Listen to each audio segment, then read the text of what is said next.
Fin 2020, je vous avais proposé un épisode d'analyse, de mesure et de décortiquage de la console Xbox Series X, console qui m'avait été prêtée pour l'occasion par le média Phone Android. Et en octobre 2021, Nintendo a sorti la nouvelle évolution avec écran OLED de leur console portable Switch, dont la première commercialisation était en mars 2017. J'ai donc accepté la requête de Phone Android d'en faire l'analyse électronique. Par contre, étant donné qu'il ne s'agit pas vraiment d'une nouvelle console, je ne vais pas faire cette fois de tests et de mesures particulières sur les perfs. Il y a déjà suffisamment de vidéos sur YouTube qui en parlent. Là, je vais plutôt vous donner ma vision de ce qu'il y a sous le capot. Et d'ailleurs, je profiterai de l'occasion pour tenter de faire quelques clichés de l'écran OLED au microscope électronique à balayage. Oui, parce que l'acronyme français de OLED, c'est DELO, qui signifie diode électroluminescente organique. Alors par contre, ça sous-entend que j'aurai pas d'autre moyen que de découper un petit bout de la dalle pour le placer dans le porte-échantillon du microscope, qui lui-même est placé dans un compartiment qui permet l'observation dans le vide partiel. Donc ne commencez pas à vous offusquer dans les commentaires, c'est une console qu'on a prévu de sacrifier pour l'observation rapprochée de ses composants. Voilà, donc on commence sans plus attendre par un unboxing rapide et on enchaîne ensuite sur le décortiquage. Alors ce qu'il faut savoir, c'est que depuis sa sortie en 2017 et à l'heure où je publie cette vidéo, il s'en serait écoulé plus de 103 millions, ce qui la positionne à la 5e place dans l'histoire des consoles de jeux vidéo et à la 2e place des consoles de moins de 20 ans derrière la PS4. Donc j'ai sorti de la boîte la console et les deux Joy-Con. Et à l'étage d'en dessous, on trouve la station d'accueil qui permet entre autres de connecter la console à un téléviseur et de lui permettre d'exploiter une connexion internet filaire. On trouve ensuite une poignée de confort dans laquelle on fait coulisser les deux Joy-Con pour les transformer en une sorte de manette de jeu. Il y a ensuite le bloc d'alimentation en USB-C et un câble HDMI pour relier la station d'accueil au téléviseur, et ça c'est juste des petites poignées. Le bloc d'alimentation a l'air toujours aussi robuste dans sa qualité de fabrication et au niveau de ses caractéristiques, sa puissance en 5 volts est de 7,5 watts et en 15 volts elle est de 39 watts. Je commence donc l'ouverture de la console. Alors je vous épargne les moments de dévistage qui n'ont absolument aucun intérêt, et il faudra aussi qu'on m'explique pourquoi Nintendo éprouve le besoin de mélanger des vis tri-wing et des vis cruciformes. Donc une fois le capot arrière retiré, on tombe sur le blindage en alu qui recouvre quasiment toute la surface. Et le premier élément que je peux extraire est l'antenne Wi-Fi, que je vous montre là au microscope d'observation et dont le patch a été conçu pour des fréquences de 2,4 GHz et 5 GHz. Le second élément que je retire est l'autre antenne patch qui, elle, est utilisée pour le Bluetooth 4.1. Ensuite, on a accès à la carte fille de la console sur laquelle sont regroupés 3 éléments. Le connecteur microSD qu'on voit ici. Le connecteur de la cartouche de jeu ici et la prise jack 3,5 mm à sa droite. Et ceci est le connecteur carte à carte, mais il n'y a que très peu de composants électroniques. On va faire un petit scan au rayon X pour déterminer s'il y a des couches internes.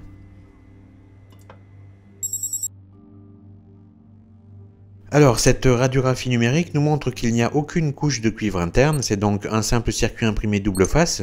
Toutes les pistes sont externes, mais on ne les distingue pas très bien à cause du masque noir qui recouvre la surface. Et je n'ai repéré en tout que 11 composants de surface, 10 condensateurs céramiques et une diode. Je continue le démontage et le prochain élément que je retire n'est autre que le bloc dissipateur thermique dont le rôle est d'évacuer vers le ventilateur la chaleur produite au sein du processeur. Cette plaque est celle qui est fixée au processeur, je l'ai nettoyée mais il reste encore un petit peu de pâte thermique. Elle est couplée à cette longue pièce de cuivre d'à peine 1 mm d'épaisseur, au bout de laquelle on trouve un radiateur constitué de petites ailettes qui est placé derrière le ventilateur pour profiter de l'accélération du flux d'air vers l'extérieur. Et d'ailleurs, le ventilateur en question est la prochaine pièce que je retire. Il a le même type de configuration qu'on trouve dans les ventilateurs pour ordinateurs portables et contient un moteur électrique à courant continu qui fonctionne sur 5 volts. Je vais maintenant accéder à la carte mère.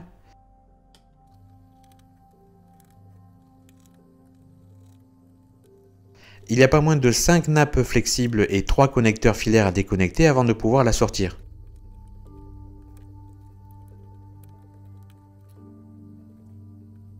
Et on va passer un peu de temps dessus parce que c'est quand même la pièce la plus complexe de la console. Alors évidemment, ça n'est pas une surprise, mais tous les composants sont montés en surface, il n'y a aucun composant traversant, on est dans de la pure microélectronique. Et sous ce morceau d'adhésif de protection se trouve le cerveau de la console, un gros système on-chip Tegra X1 conçu par Nvidia mais légèrement customisé pour respecter certaines contraintes demandées par Nintendo.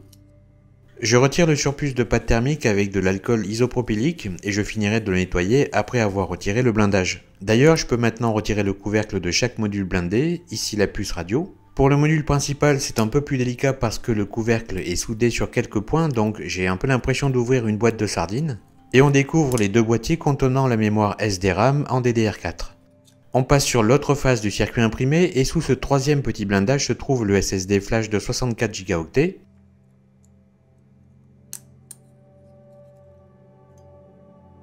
Maintenant, comme les blindages ont été retirés, je peux passer la carte Orient X pour une première analyse visuelle.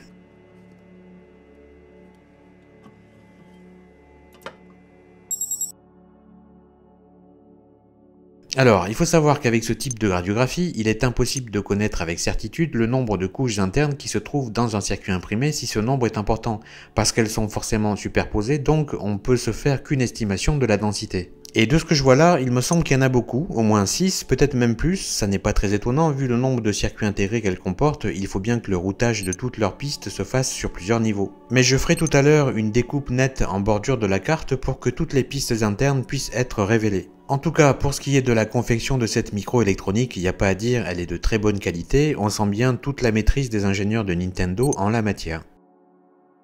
On commence donc l'analyse des composants par le plus important, le système on chip 64 bits Tegra X1 de Nvidia.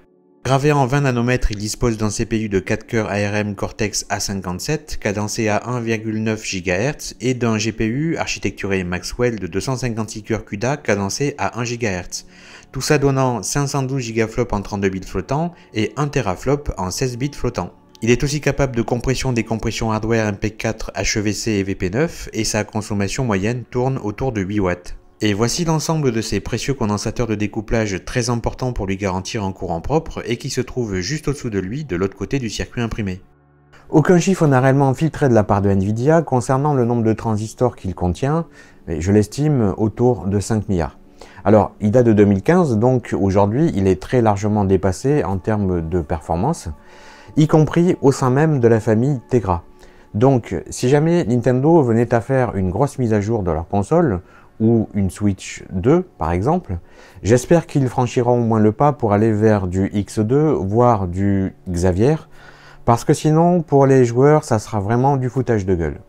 Et on poursuit avec la mémoire SDRAM en DDR4 fabriquée par Samsung, elle est directement gérée par le Tegra X1 et se trouve dans ces deux boîtiers FPGA de 2 Go chacun. On a ensuite le module en charge des radiocommunications Wi-Fi et Bluetooth avec au centre la puce CYW4356 de Cypress. Il s'agit aussi d'un système on-chip avec un cœur ARM qui travaille sous la supervision du Tegra, et bien que la Switch soit en Bluetooth 4.1, ce circuit intégré possède les spécifications requises pour le Bluetooth 5.0. Ce circuit intégré là en boîtier QFN de 32 broches est en charge de tout le son qui sort de la console.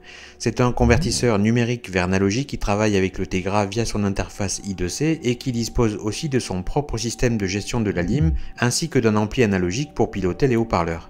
Voici le connecteur à la carte fille qu'on a vu précédemment et juste à côté il y a le connecteur vers l'écran OLED qu'on analysera dans un instant. Voici un circuit intégré très important pour le Tegra parce que c'est celui qui va se charger de gérer son alimentation et de lui fournir les différentes tensions précises qui lui sont nécessaires pour son parfait état de fonctionnement. Il s'agit d'un HR série quadriphase Max 77812 qu'on appelle aussi un convertisseur Buck de chez Maxim Integrated et qui est capable de gérer jusqu'à 20 A maximum, soit 5 A par phase. Petit tour du côté du connecteur USB-C et on peut s'apercevoir qu'il est paré d'un blindage, je pense que c'est surtout pour garantir sa stabilité et éviter d'introduire du jeu dans les contacts à force de brancher et débrancher.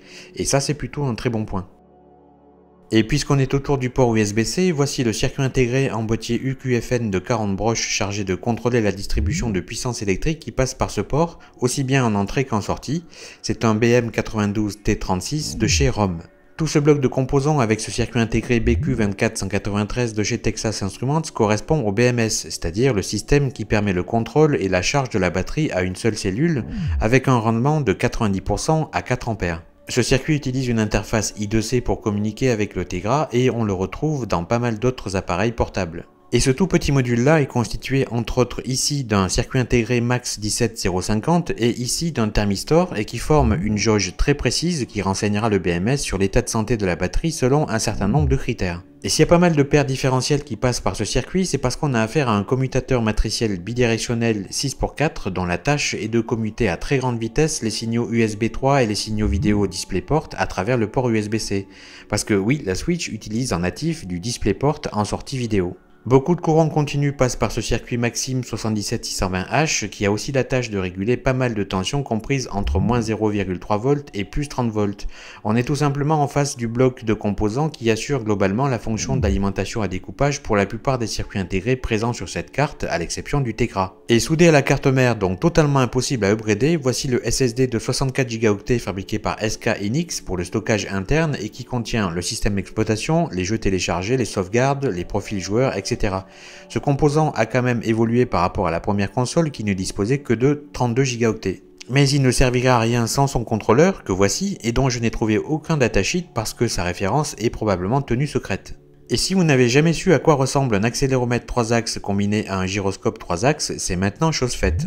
Ce modèle ICM 40607 fabriqué par TDK contient un système gyroscopique dont le capteur de vitesse angulaire supporte jusqu'à 2000 degrés par seconde et un accéléromètre pouvant encaisser jusqu'à 16 G. Et c'est via une interface I2C ou SPI qu'il communique avec son hôte. Pour clôturer ce chapitre sur l'analyse de cette carte mère, j'ai donc fait une découpe juste à proximité de l'accéléromètre qui va nous permettre de déterminer le nombre de couches de cuivre qui la composent. Eh bien, il y en a très exactement 10, dont 8 internes. Alors, on continue le décortiquage et regardons maintenant de plus près à quoi ressemblent les haut-parleurs qui se situent aux deux coins inférieurs de la console.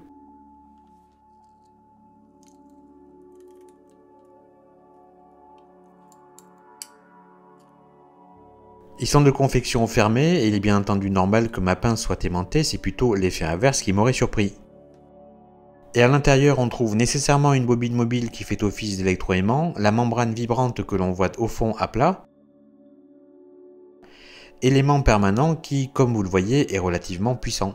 Donc tous les éléments sont réunis pour former un haut-parleur digne de ce nom. Et si maintenant on passait un peu de temps à analyser cet écran OLED. Donc la première chose à faire est de le désolidariser du boîtier de la console, et pour ça j'utilise un tapis chauffant jusqu'à 90°C et contrôlé électroniquement afin que la courbe de chauffe progressive respecte une configuration spécifique, et ce pendant 25 minutes environ. Ensuite, à l'aide d'une ventouse, ça devient relativement facile de décoller l'écran sans faire de réels dégâts. Et ce que vous voyez là, c'est l'arrière de la matrice OLED avec son circuit de contrôle.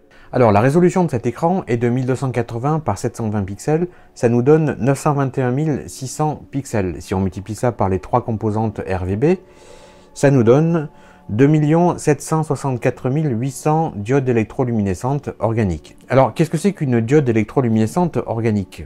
En fait c'est un peu le même principe qu'une diode électroluminescente traditionnelle, sauf qu'au lieu d'utiliser des semi-conducteurs de type N ou de type P, on utilise plutôt des molécules organiques issues de polymères pour produire les électrons et les trous. Il faut 5 différentes couches pour produire une OLED. La première, c'est la cathode par laquelle le courant est envoyé. La seconde, c'est la couche d'émission faite à partir de polymères, c'est celle qui donnera la couleur. La troisième, c'est la couche conductrice qui transporte le flux d'électrons. La quatrième, c'est l'anode par laquelle les électrons se retirent de la couche précédente. Et la cinquième, c'est le substrat, donc un film de plastique flexible ou bien du verre. Et il faut nécessairement une sixième couche pour protéger tout ça, donc c'est en général la couche de verre qui se place par-dessus les 5 autres. Sauf dans le cas où le substrat est flexible, auquel cas ça peut pas être du verre, donc il faut aussi que cette sixième couche soit flexible. Et d'ailleurs voici la tranche de cet écran OLED vu au microscope d'observation. La couche de verre mesure 1,18 mm d'épaisseur et la dalle OLED mesure 0,4 mm d'épaisseur, sachant qu'à lui tout seul, le substrat en verre de la dalle représente 70% de cette épaisseur. Voici une vue rapprochée sur le contrôleur d'affichage de cette dalle OLED qui a aussi la charge de gérer le tactile capacitif de l'écran. Il est conçu par STMicroelectronics mais sa référence ne figure visiblement dans aucun de leurs catalogues de datasheet. On va maintenant passer à une observation très détaillée de la dalle OLED, donc apprêtez-vous à voir des images qui montreront des échelles micrométriques. Je commence par décoller la couche de verre de la matrice OLED et comme de toute façon je vais devoir la découper, ça sert à rien d'être plus méticuleux que ça. Et voilà à quoi ressemble la plaque de verre de 1,18 mm d'épaisseur. Et voici la matrice OLED dans son ensemble avec les 2,7 millions de diodes électroluminescentes organiques et le substrat brisé à quelques endroits. Maintenant je décolle le revêtement qui maintient l'ensemble de la structure de cette matrice et on peut déjà voir à travers le substrat à quoi elle ressemble. Bon, maintenant il s'agirait de prendre un morceau. Alors je vous rappelle que le substrat est fait à base de verre, c'est la raison pour laquelle c'est aussi cassant. Et à travers la loupe binoculaire, on va déjà jeter un œil à ce petit échantillon qui fait environ 6 mm². Et avec les outils de mesure dont je dispose à travers cette caméra, j'ai pu mesurer qu'il y avait 168 OLED dans 1 mm², ce qui porte à environ 1000 le nombre de diodes électroluminescentes organiques qui se trouvent dans cet échantillon de 6 mm². Et pour terminer cette partie consacrée à l'analyse de l'écran OLED, je vous propose maintenant qu'on aille un peu plus loin dans l'observation et qu'on fasse quelques clichés à l'aide de mon microscope électronique à balayage. Et je ne pense pas qu'il soit nécessaire de commenter les clichés qui vont suivre, donc je vous laisse les apprécier avec un petit fond musical.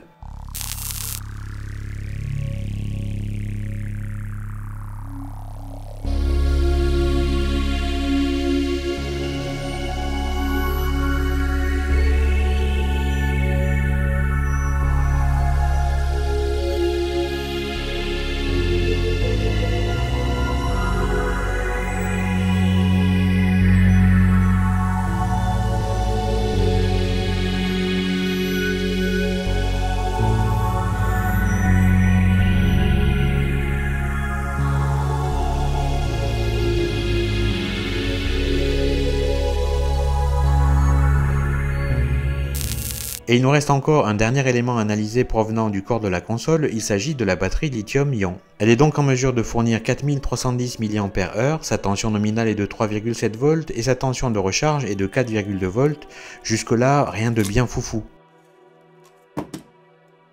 Je pense pas qu'il y aura grand chose de très intéressant à observer, on va juste s'en assurer avec un scan rapide au rayon X. Alors, on a un petit circuit imprimé sur sa partie supérieure avec quelques composants destinés à protéger électriquement sa cellule. On voit d'ailleurs un fusible juste ici. Et pour ce qui est de la cellule même, il n'y a pas grand chose à voir en effet, on distingue à peine l'empilement des couches.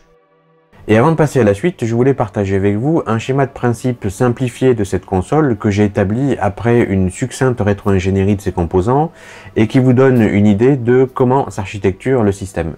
Alors j'ai fait ça en 3 couches successives. On a d'abord la première ici qui représente les principaux composants blocs et j'ai placé le Tegra X1 au centre puisque beaucoup de choses convergent vers lui. On a ensuite la couche qui représente la distribution du courant à travers tous ces blocs et qui alimente qui. Et enfin une dernière couche qui représente elle la distribution des signaux, qu'ils soient analogiques ou numériques, et qui donne une assez bonne idée des échanges entre les composants et leur interaction les uns par rapport aux autres. Voilà, alors on a globalement terminé de faire le tour de cette console, mais je ne clôturerai pas cet épisode sans avoir aussi fait l'analyse des Joy-Con parce que je pense qu'il y a pas mal de choses intéressantes à voir et à dire. Alors on va s'occuper du Joy-Con droit, et là encore je vais vous épargner le démontage parce que je pense que ça n'a pas grand intérêt de voir quelqu'un dévisser un boîtier et ses éléments pendant 2 minutes. Voilà déjà ce qu'on obtient au moment de l'ouverture du boîtier. La batterie est positionnée par-dessus le reste. Et voici le circuit et le joystick vu de l'arrière. Alors pour celles et ceux qui ont déjà rencontré les problèmes de drift avec ces Joy-Con, il a pu être démontré que c'est un effet qui peut être annulé en plaquant par exemple un petit morceau de carton d'1 mm d'épaisseur ici, à l'arrière du stick, pour que la pression supplémentaire permette aux 2 contacts à l'intérieur de rester toujours centrés. Voilà donc toute l'électronique déployée qu'on trouve dans le Joy-Con droit, c'est assez condensé. On y trouve une batterie de 525 mAh, un vibreur, une caméra infrarouge, une antenne NFC, le joystick, le circuit imprimé principal, un second circuit déporté et l'antenne Bluetooth. Et sur l'autre face du circuit imprimé, on constate qu'il y a pas mal de circuits intégrés concentrés seulement sur la première moitié de la carte. Je déconnecte donc la caméra et l'antenne NFC, puis l'antenne Bluetooth, puis la batterie, puis le vibreur, ensuite le bouton R, puis le joystick, et enfin le circuit déporté derrière la glissière. Le Joy-Con est donc conçu autour de ce système on-chip et transceiver 2,4 GHz CYW20734 du fabricant Cypress et gravé en 40 nanomètres. Son cœur 32 bits est architecturé ARM Cortex M3 et le moins que l'on puisse dire c'est qu'il est plutôt bien chargé en termes de fonctionnalité. On va pas en faire la liste ici parce que ça serait trop long, mais ce qu'on peut retenir, c'est qu'il supporte les spécifications Bluetooth 4.1, qu'il dispose de plusieurs interfaces de communication en série, d'un ADC auxiliaire jusqu'à 28 canaux analogiques, d'un modulateur infrarouge, de 848 kilo-octets de mémoire ROM pour y stocker son logiciel et son boot, et j'en passe. Alors pour vous donner un ordre d'idée, quand vous jouez avec votre Switch et que vous utilisez les Joy-Con déportés, donc dans vos mains, vous tenez en fait au creux de votre main un petit dispositif qui a été conçu pour vous divertir et qui pourtant est plusieurs dizaines de fois plus puissant que l'ordinateur de la NASA qui a permis de faire tous les calculs afin que Apollo 11 puisse allunir sans aucun problème. Et je ne parle pas de la console, je parle bien du Joy-Con. Je vous laisse tranquillement méditer sur cette considération hautement philosophique et moi j'y retourne. Alors juste à proximité ici, on trouve son quartz pour le cadencer à 24 MHz. Ceci est la connectique de l'antenne patch Bluetooth qu'il gère bien entendu directement puisque c'est un transceiver. Et voici à quoi ressemble cette antenne. On peut aussi noter qu'elle mesure 12 mm de long. Nous avions vu dans l'analyse de la carte mère de la console qu'il y avait un circuit intégré dédié alimentation à découpage pour distribuer les différentes tensions. Et bien c'est aussi le rôle de ce boîtier-ci pour les circuits intégrés du Joy-Con. On a ensuite le chip NFC juste ici, qui n'est mis à contribution qu'avec l'usage des cartes et figurines Amiibo, avec son quartz ici qui sert à le cadencer. Son antenne lui est reliée par ce connecteur-ci, qui lui sert donc pour la communication sans contact à la fréquence de 13,56 MHz. Et l'antenne en question est celle-ci, il n'y a rien de particulier à en dire. On trouve aussi dans les Joy-Con ce petit circuit en charge de recharger la batterie unicellulaire avec une limite de courant de 1,5 A, et cette batterie est justement connectée ici, juste à côté de lui. A l'instar de la console même, les Joy-Con disposent aussi de leur propre accéléromètre et gyroscope qui se trouve ici. Alors c'est pas le même modèle de circuit intégré que dans la console car celui-ci est plutôt exploité pour du motion tracking afin de déterminer quels sont les mouvements exécutés par le joueur. Et pour celles et ceux qui voudraient faire des petites recherches de référence de la platine, les voici. De l'autre côté du circuit, il n'y a pas beaucoup de composants, la place est essentiellement prise par les boutons X, Y, A et B, mais il y a cependant un circuit intégré ici qui n'est autre que de la mémoire flash en 1,8 V, 256 kilo-octets pour être précis, et qui supporte l'interface série SPI pour son interfaçage avec le système on-chip. Mais cette mémoire semble plutôt être un espace de stockage local directement géré par le CPU. Pour ce qui est maintenant du joystick analogique, il est de conception relativement classique. On a un ressort central qui maintient le stick en position centrée et il y a une sorte de système à rotule qui, selon la position que l'on donne au stick, permet de faire coulisser horizontalement en X ou verticalement en Y, deux pièces de plastique contenant une partie métallique souple. C'est ingénieux mais ça n'est pas nouveau, et ces parties conductrices sont chacune en contact avec des pads sur le petit circuit flexible bleu placé en dessous. Leur position sur les pads fera varier la résistance au courant qui les traverse, et c'est comme ça que le CPU connaît les valeurs de X et de Y. Pour ce qui est du vibreur qui permet de produire un retour haptique dans le Joy-Con, c'est un simple électroaimant qui, pour vibrer, doit recevoir un signal alternatif sinusoïdal, et en fonction de la fréquence et de l'amplitude de ce signal, ça vibre plus ou moins vite et plus ou moins fort. Et on va terminer l'analyse de ce Joy-Con par le dernier élément, à savoir la caméra infrarouge qui, soit dit en passant, me semble être plus de l'ordre du gadget qu'autre chose. Bref, voyons ce qui se cache dans ce petit boîtier. Alors on a bien affaire à un capteur CCD avec 4 LED infrarouges disposés tout autour. Maintenant, on peut tenter d'aller chercher un peu plus de détails sur le capteur qu'il y a sous la lentille, mais on y verra mieux à travers la loupe binoculaire. Par contre, je ne vais pas non plus me lancer dans une observation au microscope de surface, là c'est juste pour vous montrer à quoi ressemble un capteur de ce type. Alors il y a trois parties importantes qu'on peut observer sur ce capteur. On a ici au centre la matrice de semi-conducteurs sensibles aux ondes électromagnétiques et notamment ici aux infrarouges. On a ensuite ici toute la circuiterie en rapport avec le traitement de ces signaux, c'est une forme de DSP qui doit avoir plusieurs centaines de milliers de transistors. Et on a une troisième partie ici qui regroupe l'électronique de puissance pour la gestion des tensions et du courant. Je suppose aussi que ce composant dispose d'une interface de communication série de type I2C ou SPI. Voilà, je pense qu'on peut s'arrêter là. Vous ne verrez sans doute pas de sitôt beaucoup d'autres vidéos aussi détaillées que celle-ci concernant la Nintendo Switch OLED. En tout cas, si vous l'avez apprécié, n'hésitez pas à le faire savoir. Et vous pouvez aussi y aller de votre petit commentaire, ça aidera à son référencement sur YouTube. La prochaine vidéo devrait sortir dès la semaine prochaine parce que je l'ai quasiment terminée, et oui. Mais bon, elle aurait déjà dû sortir il y a au moins 2 semaines, donc en dépit des apparences, je suis très à la bourre. Bref, je vous dis à très bientôt et prenez soin de vous.